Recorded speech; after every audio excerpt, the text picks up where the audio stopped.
Good morning students, my name is Anirudh and I am from Adarsh Senior Secondary School खाई शेरगढ़। तो हमारी 8th class का chapter 4 चल रहा है जिसकी एक वीडियो हो चुकी है। आज वीडियो सेकंड है। तो पहली वीडियो के अंदर हमने किया था कि मेटल्स और नॉन मेटल की फिजिकल प्रॉपर्टीज़ क्या हैं, यानी कि उनके बीच में डिफरेंसेस किए थे हमने on the basis of physical properties, यानी कि भौतिक गुणों के आधार पर धातुओं और अधातुओं में हमने अंतर किया था कि धातुओं के अंदर कौन से भौतिक गुण पाए जाते हैं और जो अधातुएं होती हैं उनके अंदर कौन से भौतिक गुण पाए जाते हैं। आज का जो हमारा टॉपिक रहेगा वो है chemical properties of metals and non metals, यानी कि धातुओं और अधातुओं के रासायनिक गुणधर्म आज करेंगे हम। ओके, तो वीडियो स्टार्ट करते हैं। तो केमिकल प्रॉपर्टीज़ के अंदर हम क्या करेंगे कि इनकी अलग अलग तरह की जो रिएक्शन हैं, जैसे कि वाटर के साथ है या एयर के साथ है या एसिड के साथ है, ठीक है, यानी कि जल के साथ अभिक्रिया, हवा के साथ अभिक्रिया, वायु के साथ, या फिर जैसे अम्ल वगैरह है उनके साथ अभिक्रिया, तो वो सारी अभिक्रियाएं हम करेंगे इनके केमिकल प्रॉपर्टीज़ के अंदर, यानी कि रासायनिक गुणधर्म।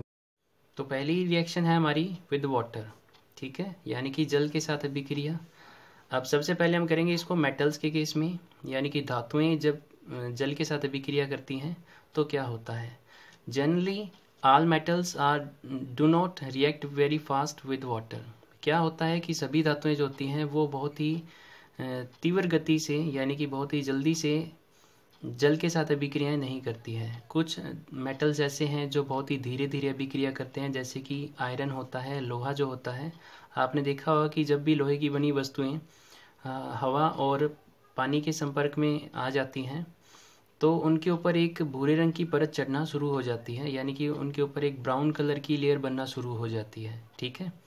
तो उसी प्रोसेस को हम बोलते हैं रस्टिंग।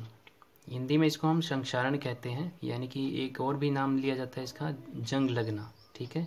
यानी कि लोहे की वस्तुओं को जो जंग लगती है उसको हम हिंदी में संक्षारण कहते हैं या इंग्लिश में हम उसको रस्टिंग कह देते हैं। अब क्या होती है रस्टिंग, डेफिनेशन देख लेते हैं। When iron articles comes in contact with the air and water, यानी कि जब भी लोहे की बनी वस्तुएं हवा और पानी के संपर्क में आती हैं, a brown colored layer appeared on them, तो उनके ऊपर एक भूरे रंग की परत दिखाई देनी शुरू हो जाती है, यानी कि उनके ऊपर एक भूरे रंग की परत चढ़नी शुरू हो जाती है। This is called rust. जो उनके ऊपर भूरे रंग की परत चढ़ती है उसको हम बोलते हैं जंग, ठीक है, यानी कि रस्ट कहते हैं। और ये जो प्रोसेस है इसको हम बोलते हैं रस्टिंग, यानी कि संक्षारण, ठीक है। इसी प्रकार से आप देख सकते हो कॉपर जो होता है, यानी कि तांबा जो होता है, उसके ऊपर भी कुछ समय के बाद ग्रीन कलर की एक लेयर डिपॉजिट हो जाती है, यानी कि हरे रंग की परत चढ़ जाती है, तो वो भी रस्टिंग ही कहलाती है। इसी प्रकार से जैसे सिल्वर है, यानी कि चांदी जो होती है, उसके ऊपर काले रंग की परत चढ़ जाती है, तो ये भी किसका एग्जाम्पल है, रस्टिंग का। तो रस्टिंग किस वजह से होती है, जब मेटल्स किसके साथ रिएक्शन करें, वाटर के साथ और एयर के साथ, ठीक है। तो ये जल के साथ रिएक्शन का एक एग्जाम्पल है, जैसे कि कॉपर है, सिल्वर है, आयरन, इनकी जो रस्टिंग होती है वो मोस्टली जल के साथ अभिक्रिया की वजह से है, ठीक है, यानी कि रिएक्शन विद वाटर की वजह से है। एक मेटल है जो बहुत ही फास्टली रिएक्ट करता है वाटर के साथ, ठीक है, जिसका नाम है सोडियम, ठीक है। इसको हम, इसका केमिकल फार्मूला जो है, रासायनिक सूत्र है, वो उसको हम ऐसे लिखते हैं Na, ठीक है। तो ये सोडियम का केमिकल फार्मूला है, यानी कि सिंबल है। Metal is very reactive. Sodium जो मेटल होता है वो क्या होता है, बहुत ही ज़्यादा अभिक्रियाशील होता है। It reacts with very fastly with oxygen and water. ये जल और ऑक्सीजन के साथ बहुत ही जल्दी से अभिक्रिया करता है। A lot of heat is generated in the reaction. और जब ये अभिक्रिया होती है, यानी कि सोडियम की जब रिएक्शन होती है ऑक्सीजन और वाटर के साथ, तो बहुत ही ज़्यादा मात्रा के अंदर ऊष्मा पैदा होती है, यानी कि हीट जनरेट होती है। So it is stored in kerosene oil. तो इसीलिए क्या किया जाता है कि इसको हवा में नहीं छोड़ सकते, क्योंकि ऑक्सीजन के साथ रिएक्शन कर जाएगा। और आपको पता है कि हवा के अंदर कुछ वाटर वेपर्स भी होते हैं, जलवाष्प होते हैं, ठीक है। तो वहाँ पर ये जल्दी से रिएक्शन शुरू कर देगा और हीट जनरेट करेगा। तो इसीलिए क्या किया जाता है, इसको केरोसिन के तेल में डुबो के रखा जाता है, यानी कि इसको अगर हम सुरक्षित रखना चाहते हैं तो इसको किस में रखेंगे, केरोसिन के तेल के अंदर, यानी कि केरोसिन ऑयल के अंदर इसको स्टोर करके रखा जाता है। नॉन मेटल्स की रिएक्शन देख लेते हैं वाटर के साथ। Non metals do not react with water. Generally क्या होता है कि जो अधातुएं होती हैं वो जल के साथ अभिक्रिया नहीं करती। They may be very reactive in air. हाँ, ये हो सकता है कि जो नॉन मेटल्स हैं यानी कि अधातु हैं वो हवा के साथ यानी कि वायु के साथ उनकी रिएक्शन जो है, अभिक्रिया जो है वो बहुत जल्दी हो जाए।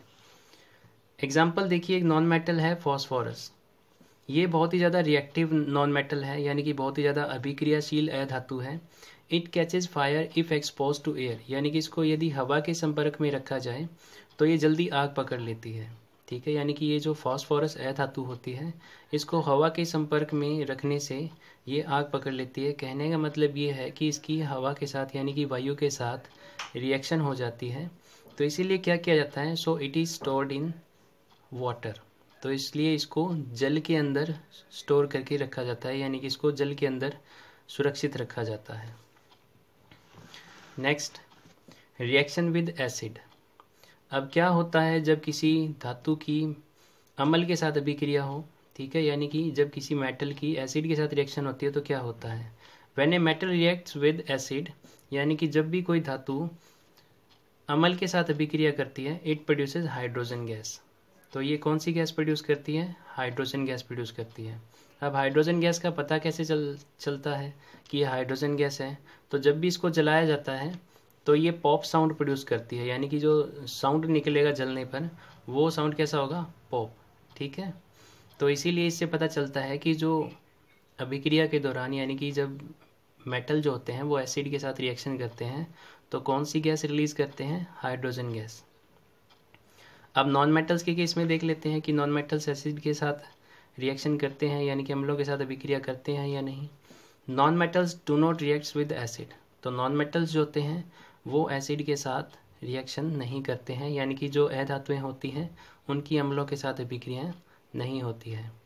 तो आज के लिए बस इतना ही, कल हम इस चैप्टर को कंप्लीट कर देंगे। इसके 2 ही टॉपिक रहते हैं, तो इससे रिलेटेड जितने भी क्वेश्चन हैं वो आपको वीडियो के लास्ट में मिल जाएंगे, तो वहाँ से आप उनको नोट डाउन कर सकते हैं।